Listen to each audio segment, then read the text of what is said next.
चलो ध्यान देगा अब इधर, जहां से लास्ट किए हैं उसके आगे बढ़ेंगे। हेलो, देखो यहां तक हम लोग पढ़े थे, राउल्ट का नियम हो गया था कंप्लीट। एग्जाम में आएगा 5 मार्क्स के लिए, तो यहाँ से लिखना है इसको, यहाँ से लेके यहाँ तक लास्ट लिखेंगे, ठीक। तब हम लोग आएंगे राउल्ट के नियम के अनुसार बिलियन को 2 भागों में बांटा गया है। एक का नाम रखा गया है आदर्श बिलियन और एक को बोला जाता है अनादर्श बिलियन। एक आदर्श बिलियन कहलाएगा और एक कहलाएगा अनादर्श बिलियन। अब इसको समझ लेते हैं ये क्या है। देखो एग्जाम में आएगा 2 नंबर के लिखने के लिए आया था कि आदर्श बिलियन किसे कहते हैं।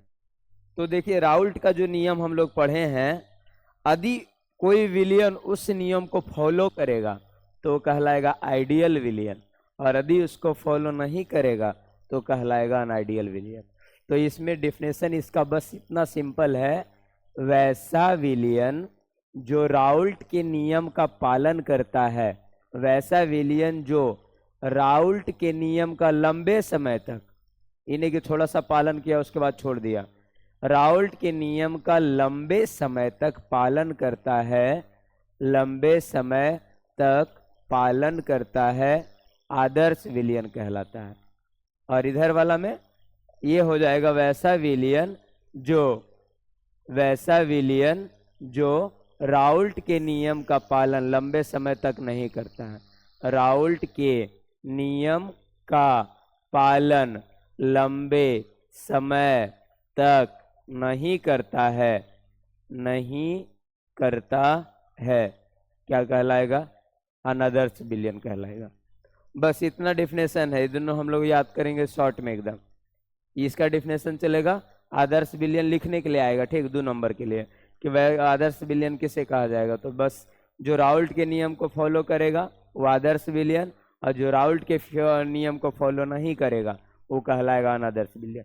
अब देखो जो रूल को फॉलो करता है ना, उसके पास जैसे कि मान लीजिए कोई आदमी है, मतलब नियम से चले वाला है, तो नियम से चले वाला है तो वो आदमी देखा होगा कि परिवर्तन कम करेगा।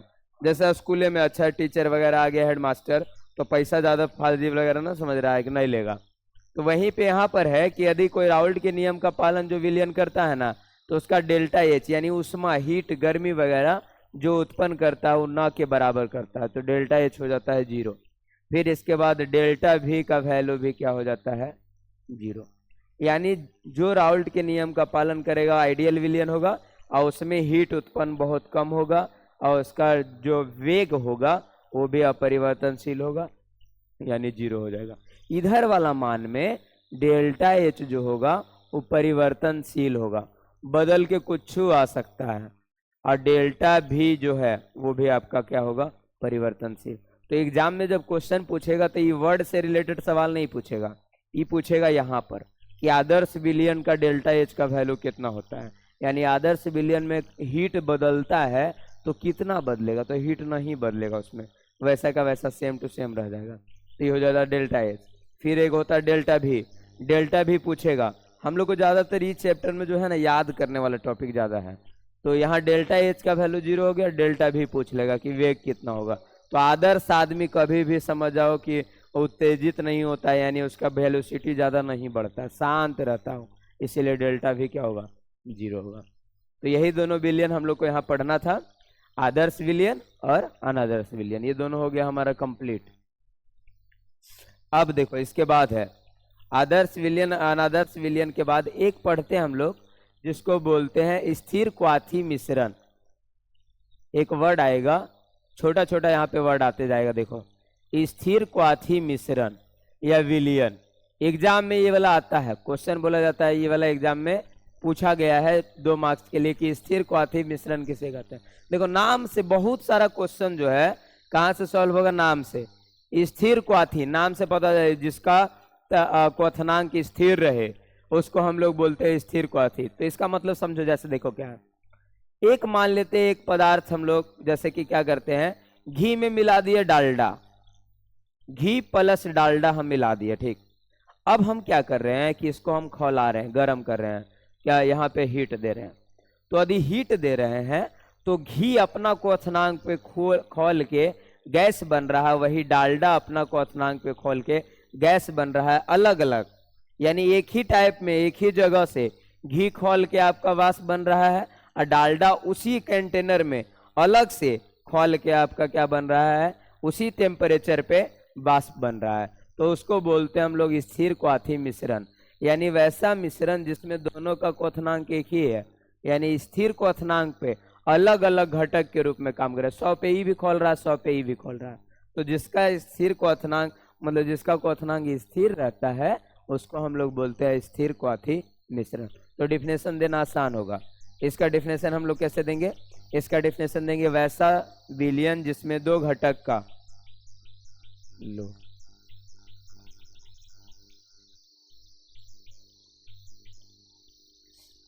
ज्यादातर लिखने वाला भी है पॉइंट इधर,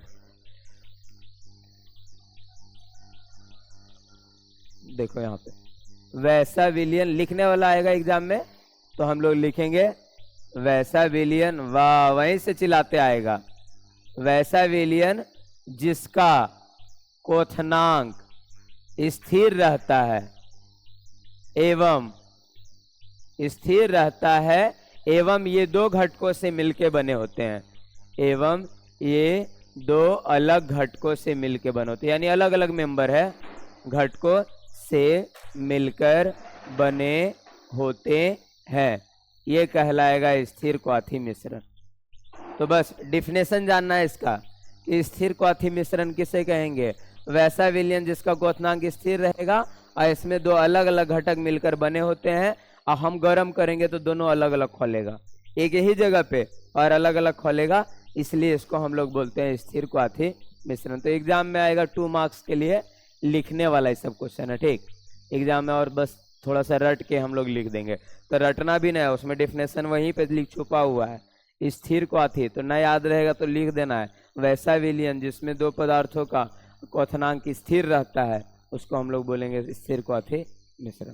तो ऐसे हम लोग चलेंगे, ठीक, तो ये हो जाएगा आपका स्थिर क्वाथी मिश्रण का डिफिनेशन, यहाँ पे हो जाएगा क्लियर।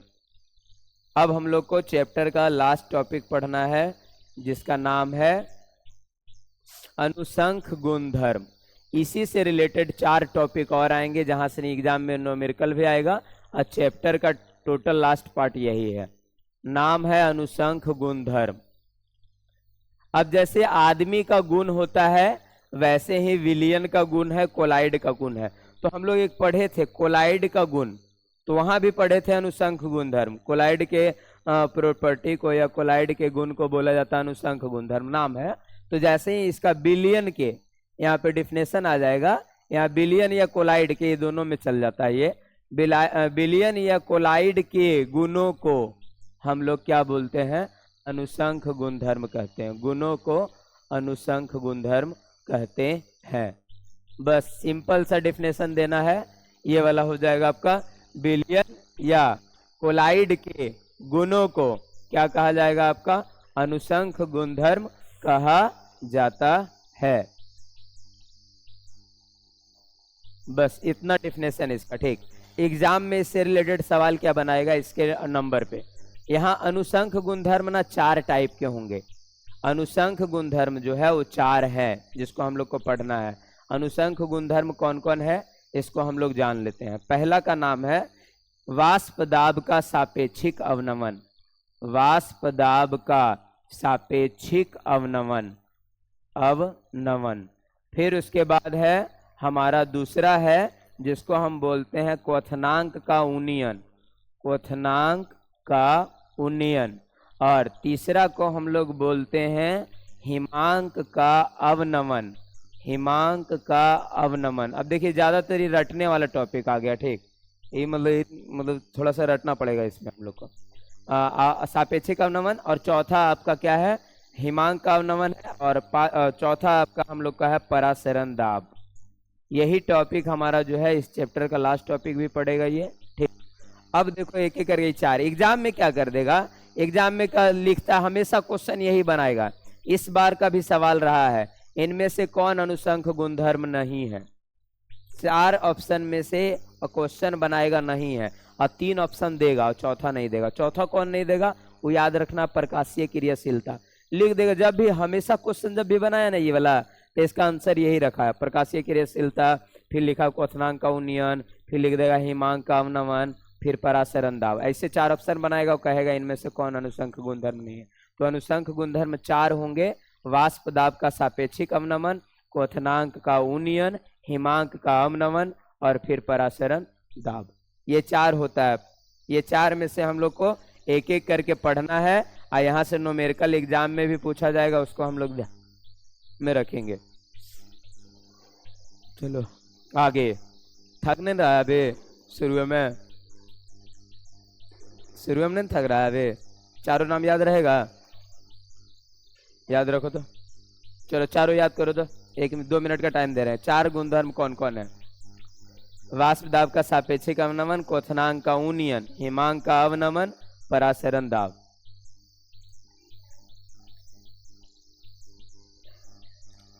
एक मिनट का टाइम पक्का लगा के देंगे, ज्यादा न है। 45 हुआ, 45 पे सुनना शुरू कर देंगे। 4 गुणधर्म याद रखेंगे, एग्जाम में क्वेश्चन बस एक ही को बनवे करेगा, यही इनमें से कौन गुणधर्म नहीं है। इस साल भी बना हुआ था, प्रकाशीय क्रियाशीलता ऑप्शन लगाया रहेगा, ठीक। तो इस बात का ध्यान देना, आंसर भी पता रहना है, प्रकाशीय क्रियाशीलता होगा, क्योंकि 4 में से एक दिया रहेगा। हल्ला नहीं, अरे लड़का तुरंत हल्ला करे लगता है। वाष्प दाब का सापेक्षिक अवनमन, अब इसको समझते हैं क्या होता है।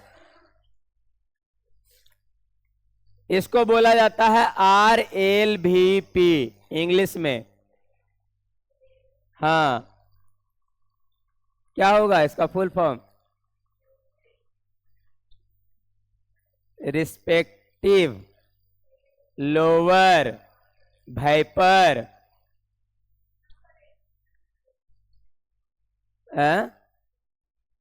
यही क्या होता है? प्रेशर।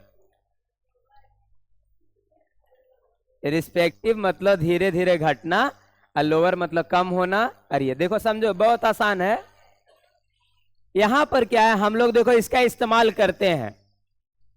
ई रहा हमारा ऐसे, एक मान लेते हैं कि वाष्प, हल्ला नहीं करो, अब एक वाष्प बन रहा है, दूध मान लेते हैं, दूध खौल रहा है, सीधी सी बात है, दूध खौल रहा है। अब इस कंडीशन में हम लोग जब उबलना शुरू होता है, देखा होगा झाग बनता है, तो हम लोग ना पानी मारते हैं या फिर हिलाते हैं उसको। तो जब हम पानी और पानी मारते हैं, जैसे देखा होगा झाग बनने उबलने वाला है ये, कि कोई ज्यादा मतलब थोड़ा सा भी पानी उनी ऊपर से अटैक कर दिया, तो जैसे ही हम पानी वगैरह देते हैं, लिक्विड वगैरह उसमें देते हैं, तो ये क्या होता है, वाष्प बनने की प्रक्रिया कम हो जाती है।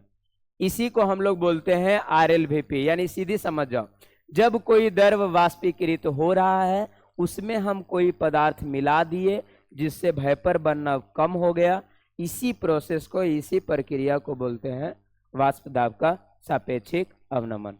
यहाँ डिफिनेशन लिख देंगे, जब किसी, ज्यादातर यहाँ पर याद करे वाला पॉइंट आएगा, जब किसी विलयन में वाष्प दाब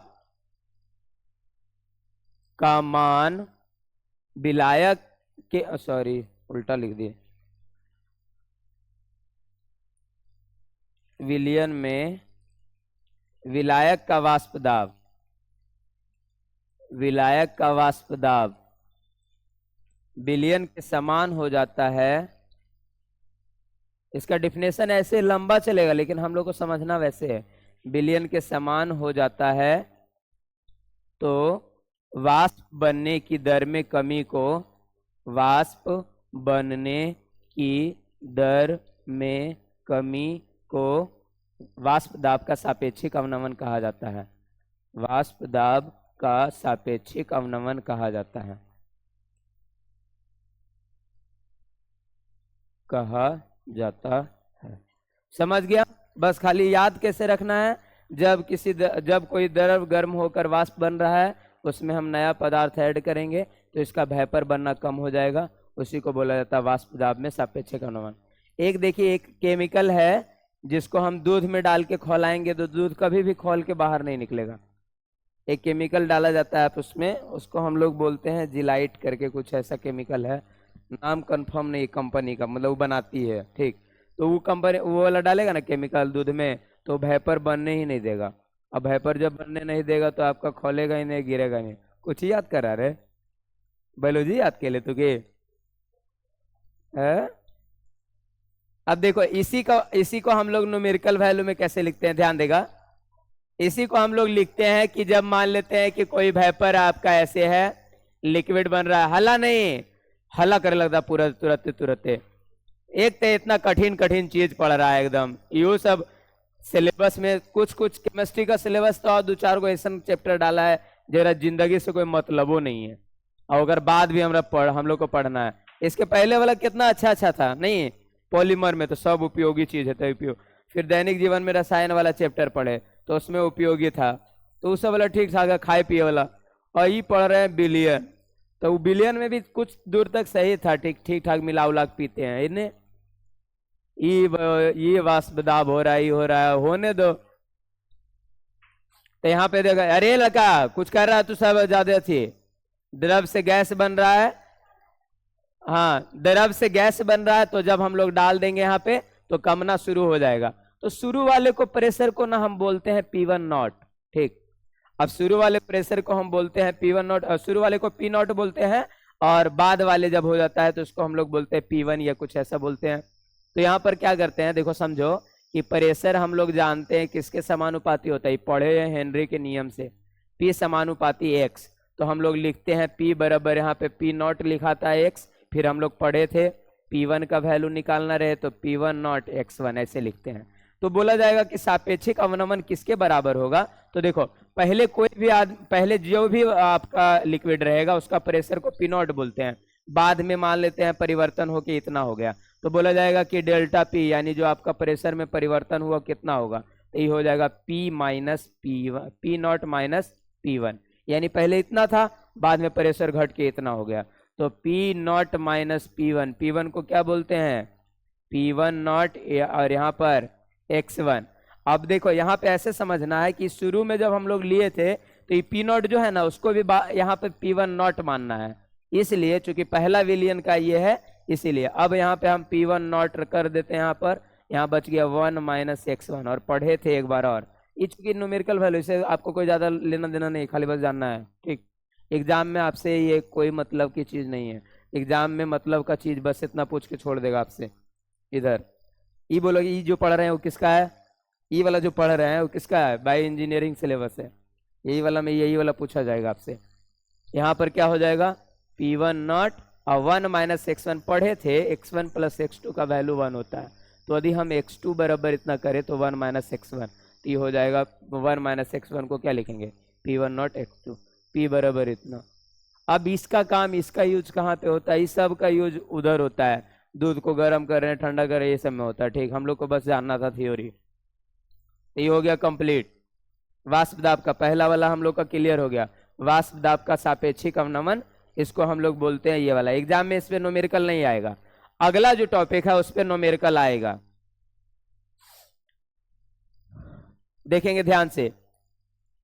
क्वथनांक का उन्नयन, एग्जाम में न्यूमेरिकल भी इससे आएगा, और इसके बारे में थोड़ा सा हम लोग को जानना पड़ेगा।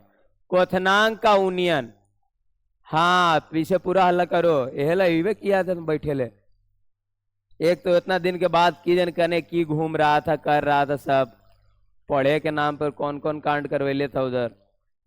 क्वथनांक का उन्नयन तो हम ये कर रहे हैं, कई दिन के बाद गायब हुआ है, तो उन्हें सलेमपुर वाला 15 दिन शादी में कौन रहता है रे, अपना शादी था तुम्हारा कि अपना शादी में 15 दिन नहीं रहता है, कि कहीं ऐसा तो नहीं हुआ है कि जिसका शादी हुआ उसके अथी में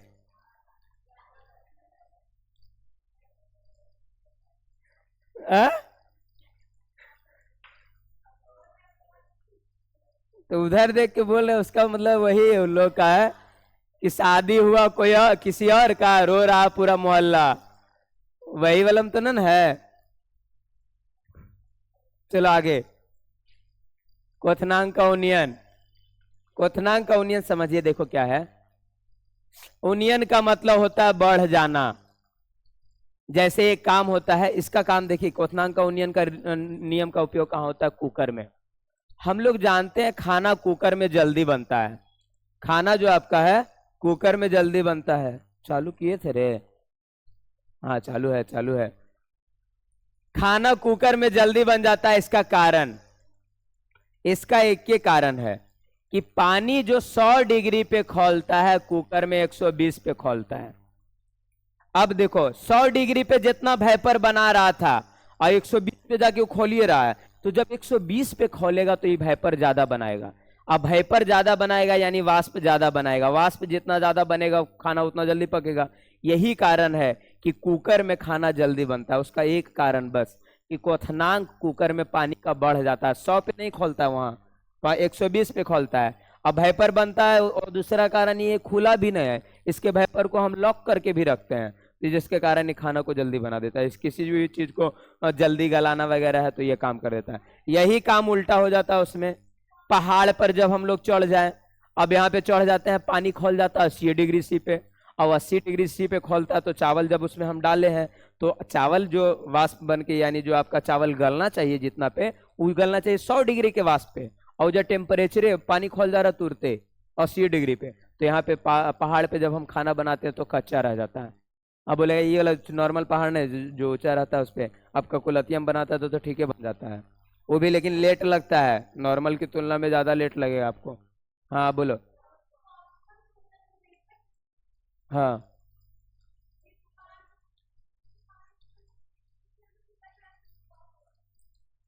तो वेपर से बनता है। हाँ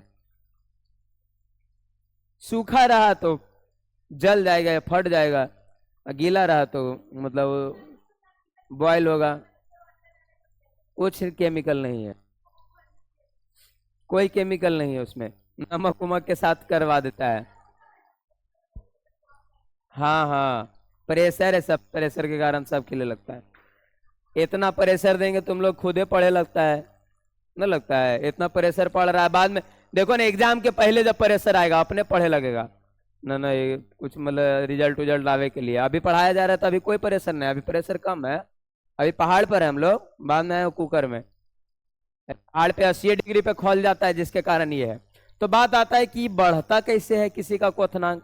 जैसे कि आपका बियर का क्वथनांक 60 डिग्री पे है, इस 60 डिग्री सी पे खोलता है, इसीलिए इस बॉडी में जो स्टोर भी नहीं होता है। देखा होगा बियर पीने वाले आदमी तुरंत तुरंत जाएगा आएगा, मतलब बॉडी में स्टोरेज कम है, जितना जिस पे खोलेगा, जितना कम टेम्परेचर पे खोलेगा बॉडी का टेम्परेचर कम हो जाता है। चलो आगे। तो नहीं ना ये वाला में, ये वाला में नहीं रहेगा तो लूर लक्षण ये वाला में है कि नहीं रे, 60 डिग्री सी वाला में नहीं सेवन किया अभी।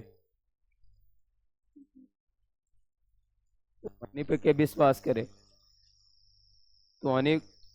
तो खुद पे विश्वास कर ही नहीं पा रहा, तो पे क्या करेगा। हाँ तो के खुद विश्वास नहीं कि पढ़ पाएंगे कि नहीं, लग रहा है कि कुछ हो पाएगा कि नहीं। जब तोरा खुद विश्वास नहीं, हम करते तोरा पे तो विश्वास करें। चलो आगे समझेंगे कि कैसे बढ़ता है। तो यहां पर क्या होता है कि जब किसी विलयन में अवाष्पशील या ठोस विलेय घुलाया जाता है। ध्यान दो, थोड़ा थोड़ा याद करना है तो क्या करें हम, अवाष्पशील या ठोस पदार्थ घुलाते हैं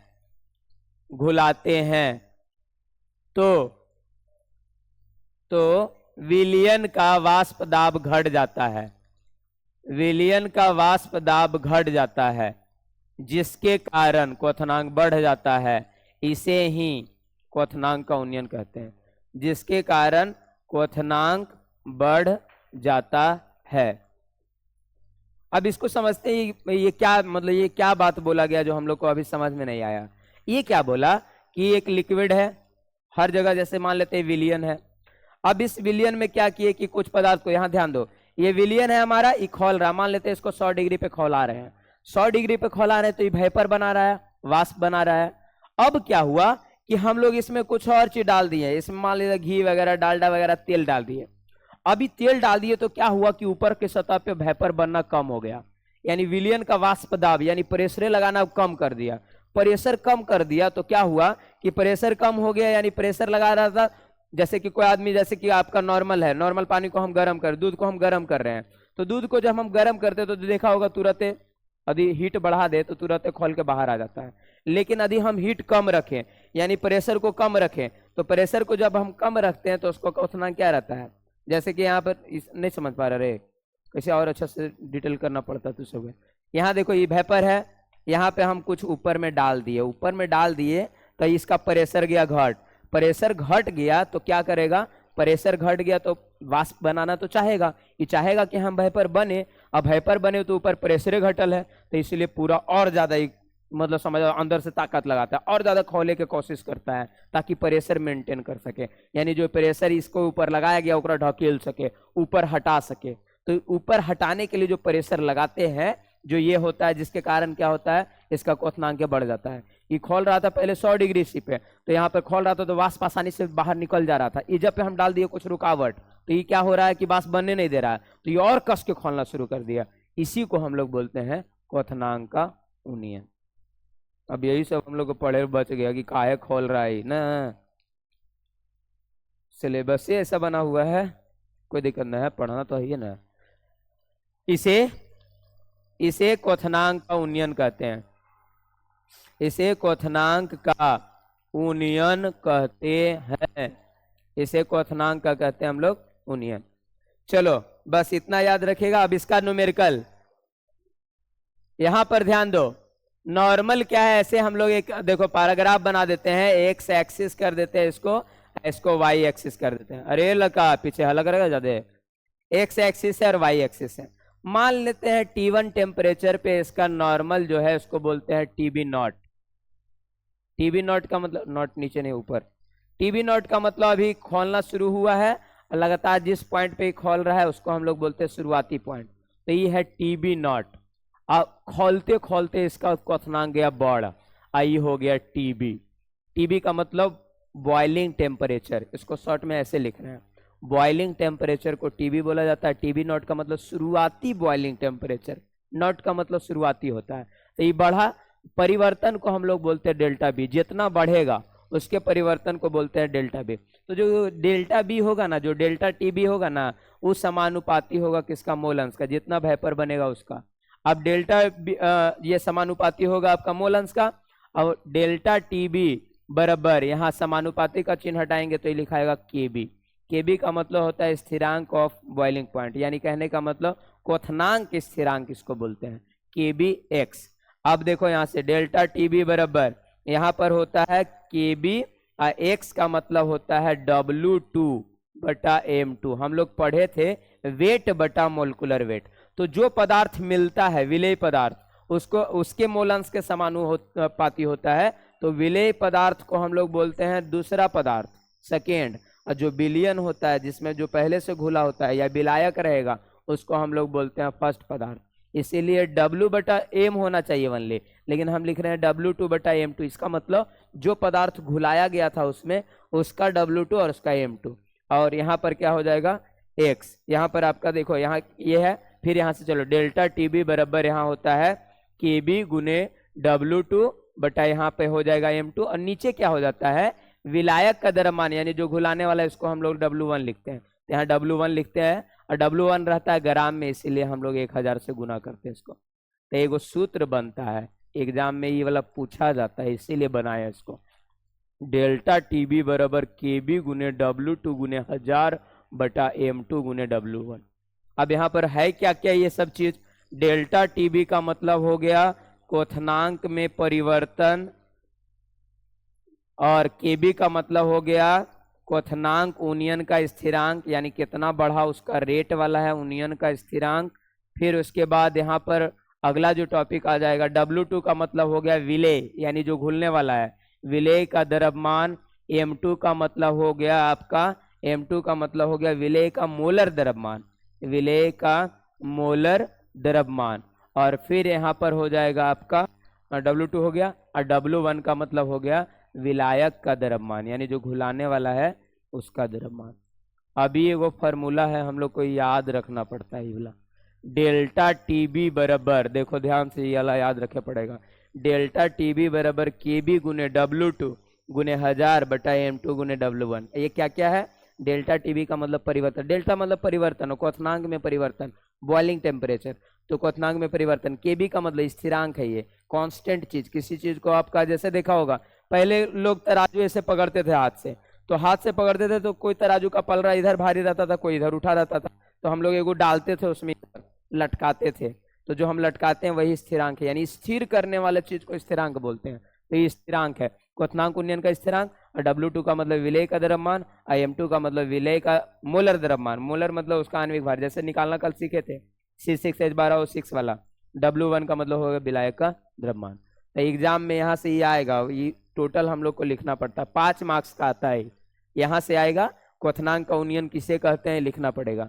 तो जब किसी विलयन में हम वाष्पशील अशुद्धि मिलाते हैं तो विलयन का भाइपर कम जाता है, जिसके कारण क्वथनांक बढ़ जाता है, इसे क्वथनांक का उन्नयन कहते हैं। और उसके बाद ये वाला डालना पड़ेगा, कैसे डालोगे देखो, यहाँ पे एक फिगर बनाना है TB नॉट TB, यहाँ डेल्टा TB लिख देना, T1 82 टेम्परेचर कर देना, और डेल्टा TB बराबर सीधे लिखना है x, समानुपाती है, डेल्टा TB समानुपाती का चिन्ह हटा के KB गुने x, यहाँ डेल्टा TB बराबर KB गुने W, x का मतलब मोल अंश होता है, अब मोल हम लोग पढ़े हैं वेट बटा मोलिकुलर वेट, तो W2 बटा M2 लिखे, W2 इसलिए विलेय का द्रव्यमान है इसलिए, और उसके बाद क्या करना, इतना लिखने के बाद 1000 गुना करना, सॉरी W1 अपने मन से लगाना होगा, क्यों, क्योंकि विलायक में आप घुला रहे हैं इसलिए W1 लगाया, W1 हमेशा ग्राम में दिया रहता है, ग्राम को हमेशा केजी में लिखना है, इसलिए बटा 1000 आता तो 1000 ऊपर चला जाता है, और यही वाला हमारा ये बन गया सूत्र।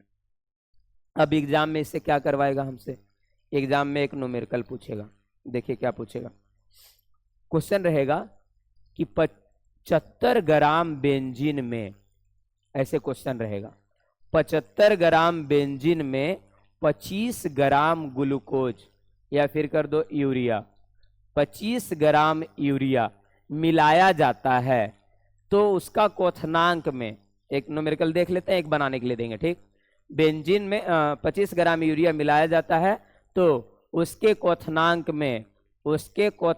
में यहाँ पे लिख देगा 15 केल्विन का परिवर्तन होता है, ऐसे कर देगा परिवर्तन होता है, फिर बोलेगा कि यहाँ पर ऐसे दिया रहेगा आपका 15 केल्विन का परिवर्तन होता है, तो बोला जाएगा क्वथनांक स्थिरांक का मान ज्ञात करें, क्वथनांक स्थिरांक का मान ज्ञात करें, बस इतना सवाल रहेगा, ये इतना हम लोग को ये क्वेश्चन पूछेगा, ऐसे एक न्यूमेरिकल का हम लोग को वैल्यू निकालना रहेगा। अब देखो कैसे बनाएंगे, ध्यान दो, जो मिलाने वाला, जो जैसे 75 ग्राम बेंजीन में मिलाया जाता है, तो ये मिलने वाला पदार्थ, सॉरी मिलाने वाला पदार्थ है, मिलने वाला पदार्थ ही है, तो इसको समझना है विलेय, बस इतना है, इसको समझना है विलायक, काम हो गया यही से।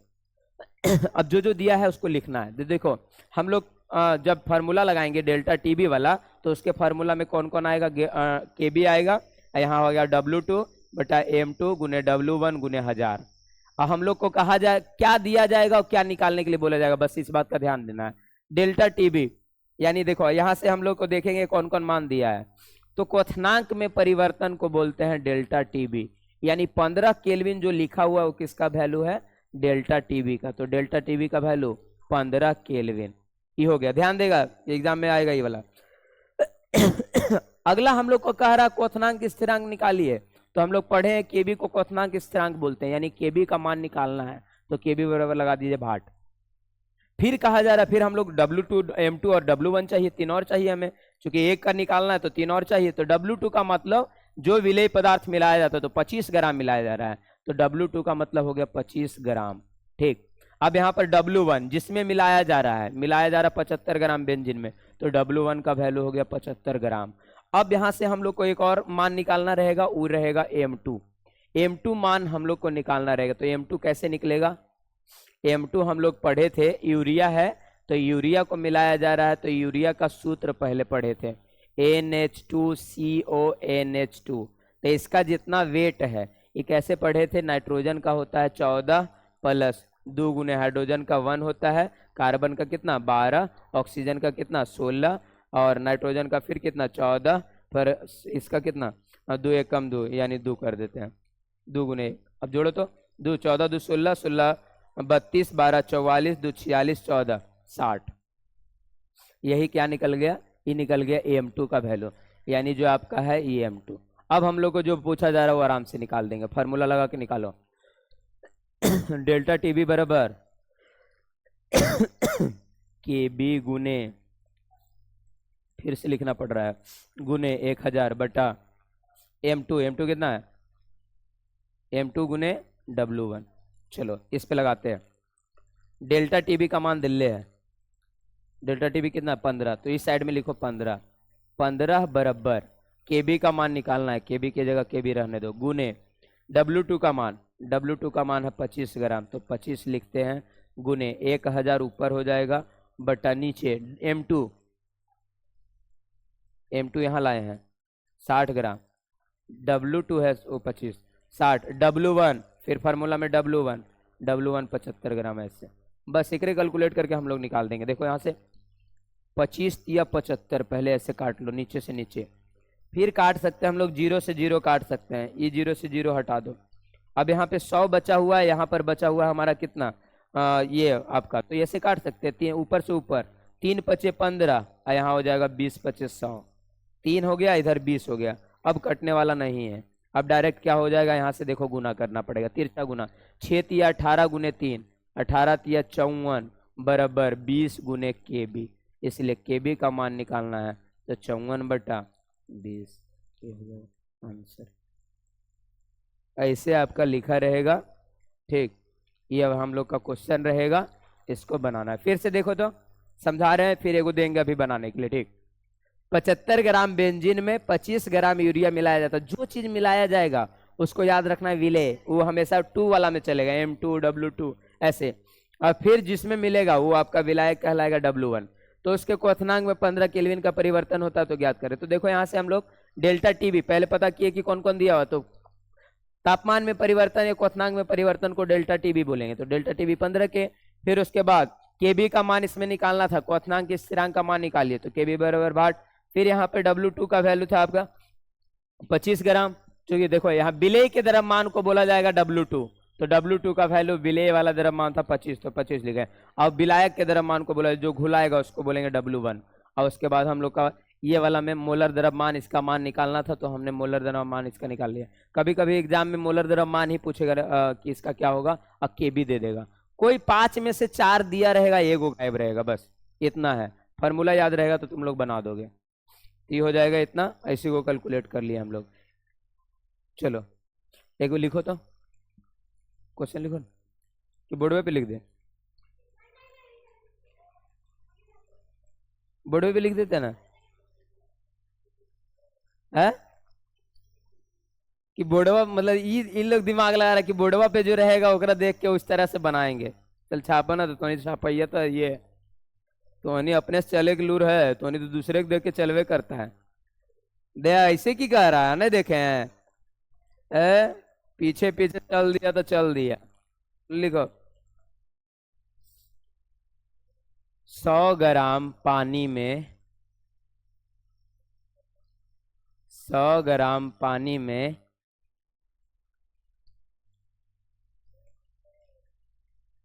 100 ग्राम पानी में 20 ग्राम ग्लूकोज घुलाया जाता है, ग्लूकोज घुलाया जाता है,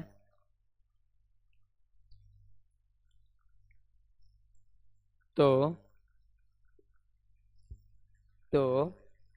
क्वथनांक में, तो क्वथनांक में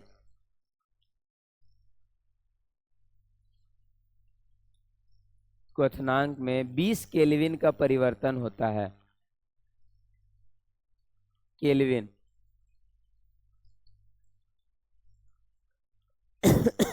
20 केल्विन का परिवर्तन होता है, तो क्वथनांक के स्थिरांक का मान ज्ञात करें। एकदम हल्का हो गया है, खाली ग्लूकोज के सूत्र याद करके उसका अनुभार निकालना है। आज अभी बोलेंगे कि 10 मिनट लेट पढ़ाइएगा, कि हम खत्म करने का सोच रहे हैं इसको। अगला हिमांक का अवनमन, हल्ला नहीं करोगे रे। अगला आ गया हिमांक का अवनमन, कोई चीज जम रहा है और उसमें कुछ और चीज मिला दो तो जमना कम हो जाएगा। जैसे कि आपका फ्रीजिंग, जैसे कि आपका पानी है, तो पानी जैसे 0 डिग्री पे जम जाता है, बर्फ बन जाता है, पानी में मिला दो नमक और उसको जमाओ तो 0 डिग्री पर नहीं जमेगा वो। इसी को बोलते हैं हिमांक। हिमांक का मतलब जिस टेम्परेचर पे कोई लिक्विड सॉलिड में बन जाए उसको बोलते हैं हम लोग हिमांक। हिमांक का मतलब डिफिनेशन, हाँ वैसा ताप, मेल्टिंग नहीं है, फ्रीजिंग पॉइंट, वैसा ताप जिस पर कोई पदार्थ, ये सब तो नाइने में पड़े उड़े के तो कोची किया था पते नहीं, जिस पर कोई पदार्थ द्रव से ठोस बन जाए क्या कहलाएगा आपका? हाँ हिमांक कहलाता है। चलो इतना पढ़ा हुआ है इधर। अब देखो जब किसी, इसको तो पहले इसका डेफिनेशन लिखते हैं, जब किसी विलयन में कोई अशुद्धि या कोई अवाष्पशील पदार्थ मिलाते हैं तो विलायक का वाष्प दाब विलय के वाष्प दाब के बराबर हो जाता है। विलायक वेपर के कारण ही होता है, विलायक का वाष्प दाब विलय के वाष्प दाब के बराबर हो जाता है, वाष्प दाब के बराबर हो जाता है, जिसके कारण बराबर हो जाता है, जिसके कारण हिमांक घटता है, जिसके कारण हिमांक घटता है, इसे ही हिमांक का अवनमन कहते हैं। हिमांक का अवनमन कहते हैं। इसका अवनमन भी कहीं पे लिखा रहेगा। इसका मतलब सीधे समझिए कि कोई 0 डिग्री सी पे जम रहा था, उसमें हम कुछ मिला दिए तो उसके बाद वो -4 डिग्री सी पे जमने लगा, तो इस वाले पदार्थ को हम लोग, इस वाले सिस्टम को क्या बोलेंगे? ये बोलेंगे। अब कितना गहरा टेस्ट नहीं देंगे, कितना गहरा टेस्ट नहीं देंगे, क्या आईवे नहीं किए हैं बहुत दिन।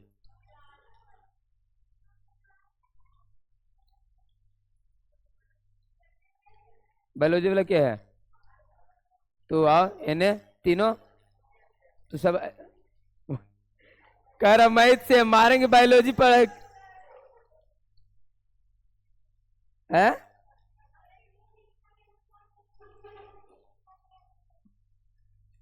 कैसे रहते बायोलॉजी में, फिर पिछड़ जाएगा बायोलॉजी वाला है? हैं?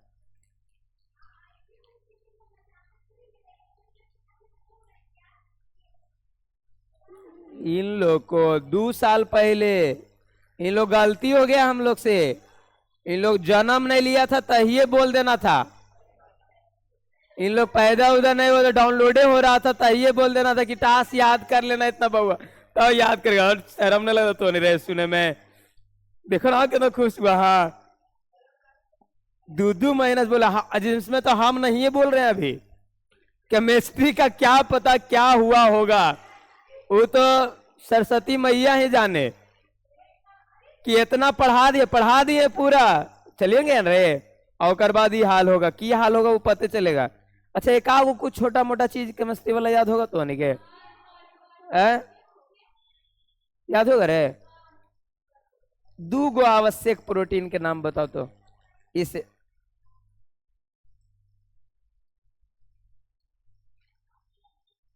ठीक है तो सुनिए, ऐसा कर दिया जाता है, टेस्ट को टाल दिया जाता है।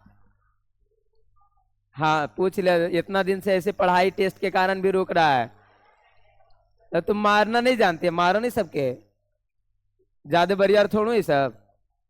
लड़का लोग हाथ उठेवन करेगा, उठा दे तो टीचर पे उठाएगा तो फिर हम लोग आएंगे, हम और रुपेश सर उठा पढ़ के लेखा नहीं के, खाली लंबकन से 2 से हमरा बचना पड़ेगा, ये दोनों लंबुआ कखने हमरा उठा लेगा है? 2 लंबू से हमरा बचे पड़ेगा, एक ही लंबू एगो वो लंबू। वहीं पे है मार्कर, वहीं पे उसका जो है ना थी के अंदर है शायद, वहीं जो डेस्क है ना, हाँ डेस्क के अंदर है। चलो आज तो बचा दिया, आज तो टेस्ट तो आने के स्थगित कर दिए। हाँ तो पढ़ा रहे ना, तो चैप्टर आज खत्म हो जाए, टेंशन हो, रिलैक्स रहो। अभी कितना टाइम है? 20 मिनट में खत्म कर देंगे। हाँ तो तुम जाओ ना, तो जा जा जा, इसका गेट तो एकदम खुला, जा परासरण दाब पढ़ावे वाला है, उदाब सीख लेगा कि उदाब के कारण भी कोई बाहर चला जाता है। आगे, अरे कैसे तो नहीं तैयार कर रहा, अरे कुछ शर्म उरम करेगा, कहिया करेगा, कब खून खोलेगा तू सबके हैं कि खूनों के फ्रिज में डाल दिया तू सब। नहीं रुक रहा, बिना मार ले कुछ हुए ना, अब हमरा आगे पड़ेगा लगता है एक्शन में। अब ये सब अथी मार धार एक्शन से भरपूर फिल्म चलावे पड़ेगा। तो अनि ऐसे इंग्लिश तक रोक लिया है, पेज दिए थे। पहले तो कहता था कि कहिए दे रहे हैं, इतना दिन हो गया कहिए दे रहे, ले और बाद जे मृत्यु उर्तु पड़ा है, और बाद भोज के बाद तो अनि की स्थिति। चलो आगे इसको समझो, यहां पे ध्यान दो। मान लेते हैं पहले ही फ्रीज हो रहा था, ध्यान दो, पहले फ्रीज हो रहा था कि आपका T1 टेम्परेचर पे इसका एक्स वाई एक्सिस बना देते हैं ग्राफ, एक्स एक्सिस का वाई एक्सिस का। मान लेते हैं पहले ही रहता TF बोलते हैं, TB नहीं TF, F का मतलब फ्रीजिंग पॉइंट, तो TF नॉट था। अब बाद में T1 टेम्परेचर पे और T2 पे जैसे ही आया, ये T1 पे था आपका TF और T2 पे जैसे ही आया इसका टेम्परेचर घट गया, इसका हिमांक घट गया, ये हो गया TF। तो इसके बीच में परिवर्तन क्या हुआ, डेल्टा TF। अब सूत्र सेम टू सेम बनेगा इसका, कैसे बनाएंगे देखो, डेल्टा TF समानुपाती होगा मोलेंस का, तो इसको लिख दो मोलेंस, x लिख देंगे। अब डेल्टा TF बराबर अभी सीखे थे KB, KB की जगह आ जाएगा, बॉइलिंग पॉइंट वाला चल रहा था तो अब चलेगा फ्रीजिंग पॉइंट, KFX। फिर अगला डेल्टा TF बराबर हो जाएगा KFX की जगह यहां हो जाएगा W2 बटा M2, और यहां पर क्या हो जाएगा गुने, अभी W2 बटा M2 रहने दो, तो डेल्टा TF बराबर हो जाएगा KF W2 और यहां हो गया M2। फिर बताए थे कि W1 को लाना होगा, W1 और साथ में 1000 ग्राम, ये हो गया फिर से अगला डेल्टा F वाला सूत्र। डेल्टा TB का सूत्र था KB गुने बाकी सेम, और डेल्टा TF का सूत्र होगा KF गुने बाकी सेम। अब यहां पर ये सब क्या है, डेल्टा TF का मतलब हिमांक में परिवर्तन, और इसके बाद अरे लड़का हल्ला जितना करे लगा। फिर W2 का मतलब विलेय का द्रव्यमान, और फिर W1 का मतलब क्या हो गया, विलायक का द्रव्यमान। फिर उसके बाद यहाँ पर कौन है, M2 का मतलब हुआ विलेय का मोलर द्रव्यमान, और फिर उसके बाद W1 लिखे दिए, और कुछ रे KF हिमांक अवनमन का स्थिरांक, हिमांक अवनमन का स्थिरांक को हम लोग बोलते हैं ये। फिर वैसे बना देगा, न्यूमेरिकल वैसे दिया रहेगा, KB के जगह KF निकालने के लिए बोलेगा, दिया जाए, क्या कहता है न्यूमेरिकल दिया जाएगा, सेम टू सेम वाला है, छोड़ दो ज्यादा टाइम लगेगा, तो नहीं बनते टाइम लगा देता है।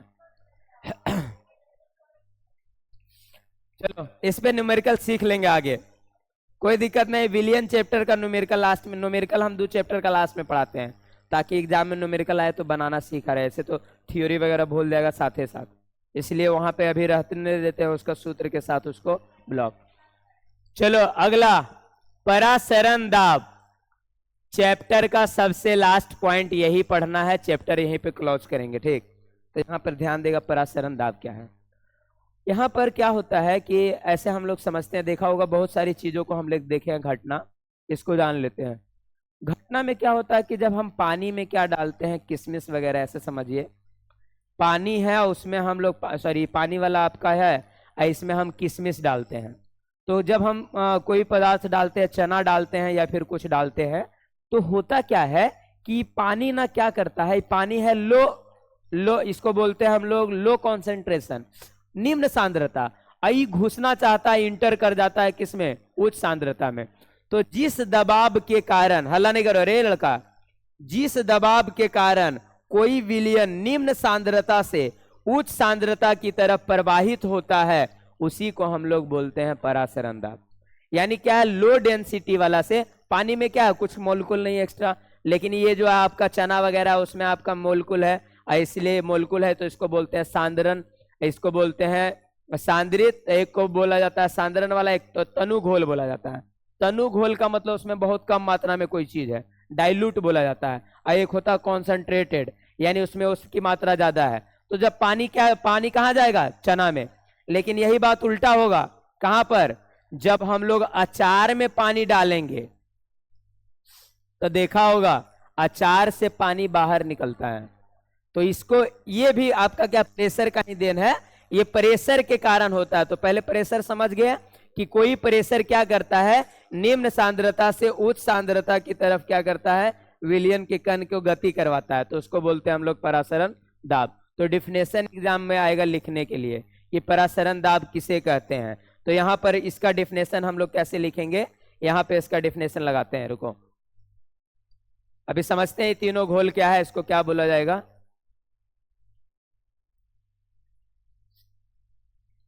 चलो आगे, यहां पे देखो परासरण दाब का, वह दाब, अरे लड़का बीच में हल्ला कर रहा हूं, वह दाब जिस पर, वह दाब जिस पर कोई विलयन का कण निम्न सांद्रता से उच्च सांद्रता की तरफ, निम्न सांद्रता से उच्च सांद्रता की तरफ से उच्च सांद्रता की तरफ प्रवाहित होता है, सांद्रता की तरफ प्रवाहित होता है, उसे परासरण दाब कहते हैं।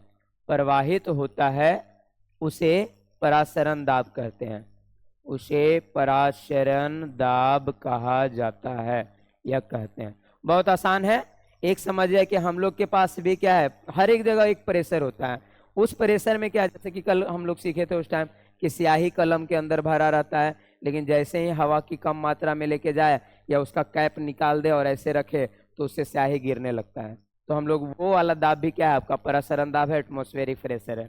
तो परासरण दाब का मतलब यही समझो कि एक ऐसा प्रेशर है जो निम्न सांद्रता से उस सांद्रता की तरफ प्रवाहित करता है। ऐसे हम लोग पढ़े हैं एक चीज और फिजिक्स में कि करंट जब बहता है तो हाई वोल्टेज से लो वोल्टेज की तरफ, लेकिन यहाँ उल्टा चल रहे हैं हम लोग, लो से हाई यदि बहाना रहे तो एक प्रेशर लगाते हैं, वही प्रेशर कहलाता है परासरण दाब। इतना बस, इतना सिंपल सा बात है कि लो से हाई की तरफ खुद फ्लो हो जाएगा, कोई दिक्कत नहीं है। लेकिन जब लो से हाई की तरफ फ्लो करना है, जैसे कि कोई आदमी नीचे है, ऊपर चढ़ाना है, ऊपर वाला आदमी के नीचे आने में कोई दिक्कत है, वो तुरंत एकदम छोड़ देगा, हाथ नीचे चलाया, और नीचे वाला हाथ को एकदम पूरा कस के एकदम पकड़ उकड़ के चढ़ उड़ रहा है।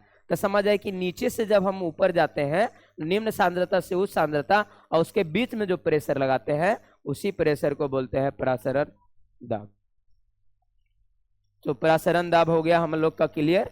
अब इसके आधार पे विलयन को 3 भागों में बांटा गया है।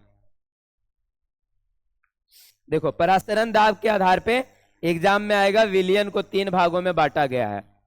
परासरण दाब के आधार पर, परासरण दाब के आधार पर विलयन को 3 भागों में बांटा गया है। विलयन को 3 भागों में बांटा गया है, बांटा गया है। अब देखो आगे पहला पॉइंट, यहाँ पे देखो 3 तरह के विलयन है। एक को बोलते हैं समपरासरी विलयन, एक को हम लोग बोलते हैं अल्प परासरी विलयन, एक को हम लोग बोलते हैं अति परासरी विलयन। 3 तरह का विलयन होता है। एक होता है अल्प परासरी, एक होता है हमारा एक होता है समपरासरी, एक होता है अल्प परासरी, एक होता है अति परासरी। समपरासरी का मतलब कि वैसा विलयन जिसमें हम लोग कोई चीज को घुला रहे हैं, उसका जो प्रेशर है वो बाहर वाले प्रेशर के बराबर है, यानी दोनों का इक्विवेलेंट रहता है, उसको बोलते हैं हम लोग समपरासरी विलयन। डेफिनेशन क्या देगा, वैसा विलयन जिसका परासरण दाब बराबर हो, जिसका परासरण दाब क्या हो, कि जिसका परासरण दाब कहने का मतलब जो घुला हुआ है और जो घोलने वाला है, दोनों का प्रेशर समान हो, जिसका परासरण दाब समान हो वो कहलाएगा समपरासरी। समान हो, समपरासरी विलयन कहलाता है, समपरासरी विलयन कहलाता है। पीछे तू ज्यादा हल्ला कर रहा आज रे, है ओकरा पूछे पड़ेगा लग रहा है, ज्यादा हल्ला कर रहा तुम।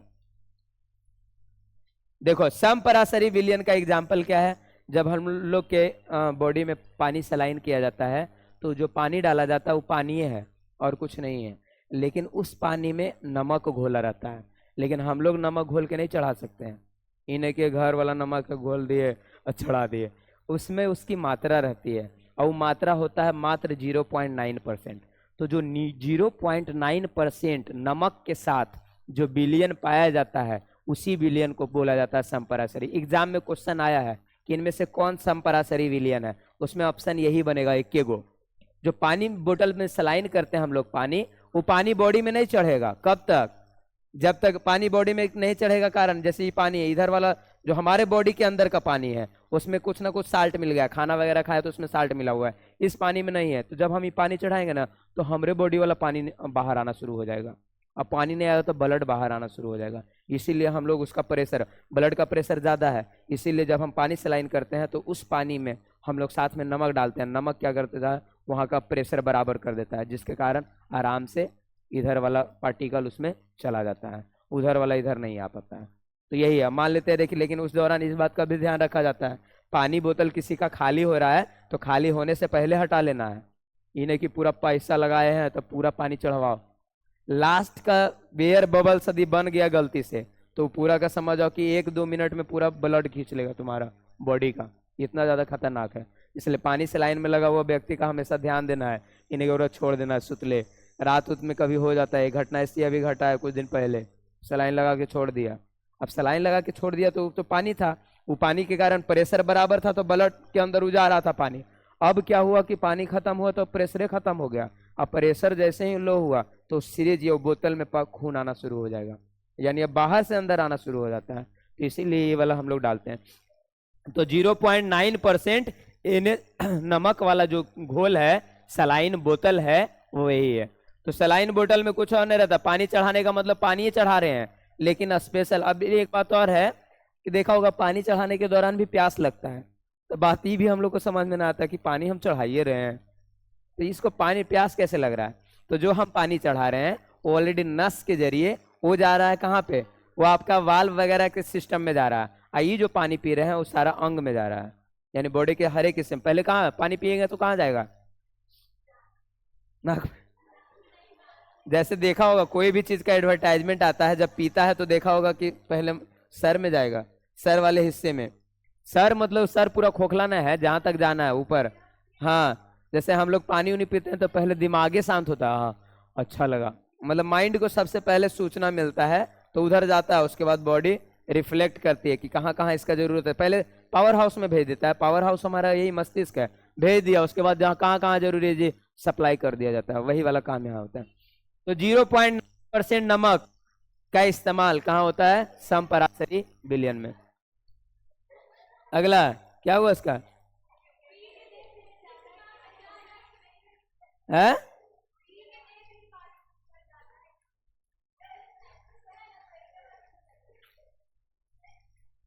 अगला अल्प पराशरी विलयन। तो वैसा विलयन, ध्यान देगा अगला वाला, वैसा विलयन जिसका परासरण दाब, सॉरी वैसा विलयन जिसमें, कितना लिखे के दौरान में फास्ट लिखाता है ना इसमें, तो वैसा विलयन जिसमें विलायक का परासरण दाब कम होता है, विलायक का परासरण दाब कम होता है, दाब कम होता है। तू ही हल्ला कर रहा है ज्यादा रे, ये दोनों डेंजर है, लेकिन ये ज्यादा डेंजर हो तो कम है। तो बीच रास्ता में कौन गाना गाते निकलेगा वो पता नहीं। पूरे पीछे वाला बहुत डेंजर आदमी हो,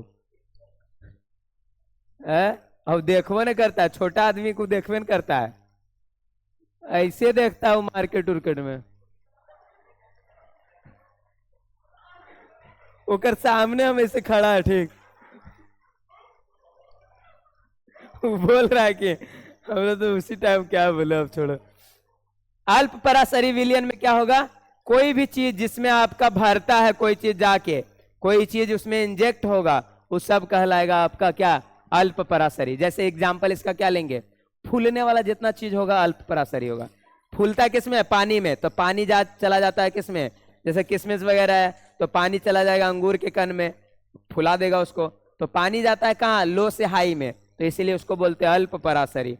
तो इसका एग्जाम्पल क्या होगा, किशमिश का फूलना, और कुछ रे, चना का फूलना। फूले वाला सब याद रखेगा, अल्प पराशरी है। बोला जाएगा अल्प पराशरी का उदाहरण दीजिए दूगो, तो किशमिश का फूलना और कुछ ये चना का फूलना, और कुछ रे ये चीज भी, मूंग वगैरह फूलना। अब कितना फूलना बतावे। चलिए ये हो गया, अरे हल्ला नहीं, अल्प पराशरी। अगला का नाम है अति पराशरी। अगला विलियन का नाम है अति पराशरी विलियन। ठीक, अति पराशरी विलियन, इसका मतलब क्या है इसको समझ लेते हैं थोड़ा सा। अति पराशरी विलियन क्या कहलाएगा ये। अति पराशरी विलियन का मतलब होगा कि वैसा विलियन जिसमें विलायक का ही दाब ज्यादा रहे। तो यहाँ पे डिफिनेशन हो जाएगा वैसा विलियन, ए अब ऋतु सब हल्ला करे लगे, जिसमें विलायक का परासरण दाब ज्यादा होता है। परासरण दाब ज्यादा होता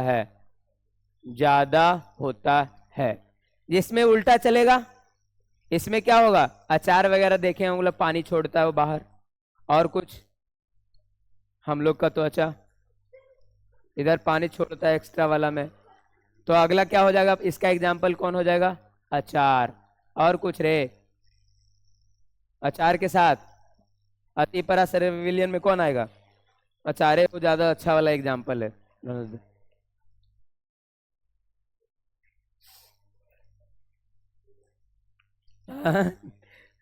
नींबू वाला अचार कर हट। अगला परासरण दाब का सूत्र, पाई बराबर होता है CRT। ये वाला हम लोग का फॉर्मूला एग्जाम में आता है। तो पाई बराबर होता है CRT, इसको हम लोग ऐसे बोलते हैं। और यहां से होता है पाई बराबर एक और फॉर्मूला, ये क्या क्या है समझा देते हैं। ठीक, C को बोला जाता है N/V, और यहाँ होता है RT। इसको ऐसे पढ़ा जाता है पाई भी बराबर NRT, इसको बोला जाता है परासरण दाब का समीकरण। तो बस याद रखना है समीकरण। ठीक, एग्जाम में डायरेक्ट यही सवाल आया था इस साल के पहले वाला साल में, 2025 वाला में ही था रे, मतलब 2024 वाला में इस सवाल था कि पाई बराबर क्या होता है भरने के लिए। तो पाई बराबर क्या हो जाएगा, CRT ना है। पाई बराबर क्या हो जाएगा परासरण दाब में, पाई बराबर क्या हो जाता है CRT। यहाँ C क्या है समझ लो, C का मतलब होता है सांद्रण, और R का मतलब होता है नियतांक, रे हल्ला करे लगता है, और T का मतलब होता है टेम्परेचर यानी ताप। इससे रिलेटेड फॉर्मूला बना हुआ परासरण दाब का। चलिए हो गया आपका परासरण दाब क्लियर। एक और बात लास्ट फाइनल, एक होता है उल्टा परासरण, इसको हम लोग बोलते हैं, इसी को बोला जाता है RO। उल्टा परासरण को बोला जाता है इंग्लिश में रिवर्स ओस्मोसिस। हाँ, ओस्मोसिस। तो ये कहा जाता है उल्टा परासरण, इसी को शॉर्ट में क्या बोलते हैं, RO। RO जो हम लोग फिल्टर वाटर पीते हैं वो इसी प्रोसेस से प्राप्त होता है। ये प्रोसेस क्या है इसको समझिए। हम लोग अभी सीखे थे कि कोई विलियन किधर से बहता है, निम्न से हाई की तरफ। अब निम्न से हाई की तरफ बहा, उसका कण गया, तो यहाँ पे मान लेते हैं कि इसमें गंदगी जमा है या फिर कोई ऐसी चीजें हैं जो यहाँ पे जमा है। अब क्या है, इसको हटाना है, तो हम लोग को क्या करना पड़ता है, हाई से लो में जाना पड़ता है। तो हाई से लो में जाने के लिए एक और प्रेशर मशीन लगाया जाता है। वो प्रेशर क्या करता है, क्रिएट करता है, तो लो से हाई की तरफ जा रहा है, अब हाई से लो की तरफ जाना शुरू होता है। जैसे झूला वाला सिस्टम है, देखो एक नोब से दूसरे नोब में हम लोग जाते हैं। एक ऐसा झूला भी आता है जिसमें ऊपर से भी नीचे आता है, वो है उल्टा परासरण, समझ जाओ। ई वाला जो है नौवा वाला है, समझो परासरण, एक बार जो उल्टा होके आ जाए उसको बोलते हैं उल्टा परासरण। तो ये उल्टा परासरण में यही होता है। यहाँ पे पानी मान लिया जाए कि विलियन में घुल गया, पानी का नॉर्मल पानी है, उसमें कुछ घुल गया है चापाकल से या बालू के कण से, मिट्टी के कण से। अब इसको हटाना है, तो इसीलिए हम क्या बोलते हैं, दाब लगाते हैं, प्रेशर मशीन। वो प्रेशर मशीन में आवाज आते रहता है, देखा होगा कबूतर जैसा, कबूतर करता है ना गुटरगु, क्या करता है, तो गुटर गुटर की आवाज आती है वो प्रेशर मशीन से। वो प्रेशर हिम्मत लगाता है इस पानी को जैसे जा रहा है इधर से लो से हाई में, तो उसमें घुला हुआ चीज अशुद्धि है, अब अशुद्धि को हटाने के लिए प्रेशर लगाता है और जिसके कारण अशुद्धि हट जाती है। इसी को बोला जाता है उल्टा प्रसरण आरओ। इसी से पानी शुद्ध किया जाता है। पानी शुद्ध करने की जो तकनीक है उसमें सबसे बेमिसाल वाला तकनीक यही है आपका आरओ, रिवर्स ऑस्मोसिस का पानी। लेकिन इस पानी को ज़्यादा आपका सलाह दिया जाता है नहीं पीने के लिए। कारण है कि उल्टा प्रसरण जब करता है तो उसका अच्छा गुण के साथ साथ खराब गुण भी लेके जाता है। यानी खराब क्वालिटी जो था वो तो गैवे किया और अच्छा वाला भी लेके चला गया। जो उसमें हम लोग जैसे नॉर्मल ही पानी चापाकल वाला पानी पीजिएगा आपको तो उसमें लिखा रहेगा एनर्जी मिलेगा आपको, एकदम लगेगा थोड़ा सा ताकत आ गया। और नॉर्मली ये वाला फिल्टर वाटर पीजिए, ताक अच्छा लगेगा लेकिन थोड़ा सा एनर्जी जैसा नहीं लगेगा, उसमें एनर्जी वगैरह नहीं होता है। हाँ लिखा भी रहेगा, वो पानी में लिखा रहे 0 KCl ऐसा लिखा रहेगा, किलो कैलोरी। तो ये वाला आपका देखो हटा दी ना, एग्जाम वाला में आए जैसे। तो ये आपका शुद्ध पानी इसी से होता है। तो उल्टा प्रसरण समझ गए हम लोग, इसी को बोला जाता है रिवर्स ऑस्मोसिस। इसी के साथ हम इसमें एक और टॉपिक पढ़ना था वांट हाफ गुणांक, लेकिन वो दूसरे चैप्टर में भी पढ़ना है, इसलिए हम दूसरे चैप्टर में उसको पढ़ा देंगे। एक नॉर्मल सा टॉपिक है लेकिन वो दूसरा चैप्टर में भी वही सेम टू सेम है वहां पे, तो वहां पे पढ़ लेंगे, यहाँ पे नहीं पढ़ेंगे। तो यहाँ के साथ हम लोग करते हैं उल्टा प्रसरण के साथ ही इस चैप्टर को हम करते हैं द एंड। हाँ